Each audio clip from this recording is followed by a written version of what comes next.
This video will show you how to manage housekeeping operations.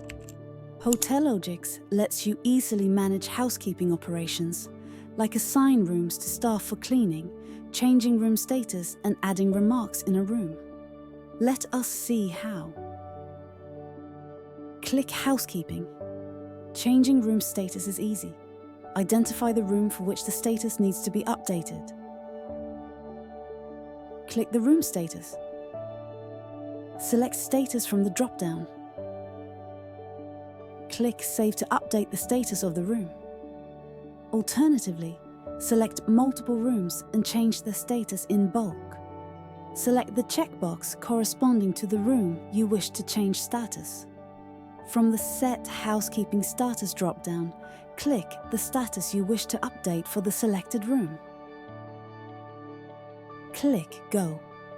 The status of selected rooms will be updated. One or multiple rooms can be assigned to employees easily. To assign a room, click on the drop-down under the Name column. Select the name of the employee. Click Save to assign the room.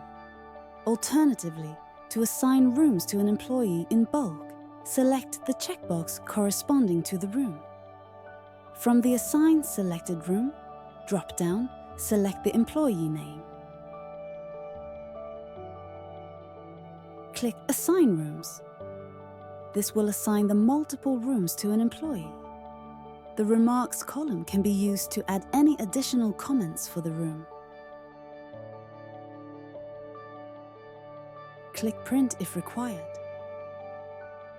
This brings us to the end of the video on how to manage housekeeping operations.